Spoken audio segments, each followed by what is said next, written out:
গত কয়েকদিন যাবতই একটা ভিডিও সোশ্যাল মিডিয়াতে খুব বেশি ঘোরাঘুরি করছে যে একটা ডনফিন সে নাকি জেসিকা নামের একটা মেয়েকে যে ম্যাজিক দেখাতো এবং খেলা দেখাতো সার্কাস দেখাতো তাকে মেরে ফেলেছে।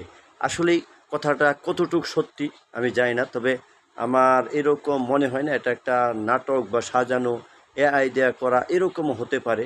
সেটা আসলে বিশ্বাস করা। মেয়েটি কিন্তু খেলা দেখাচ্ছেন, আসলে কি এটি সত্যি কিনা সেই সত্যি বিষয়টা কিন্তু আমরা আদৌ কিন্তু বুঝতে পারি না।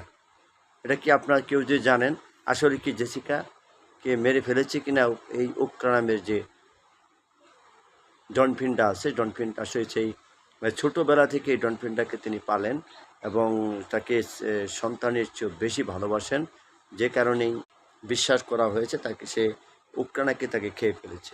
আসলে এই ঘটনাটা কতটুকু সত্যি সেই বিষয়টা আসলে আপনারা কেউ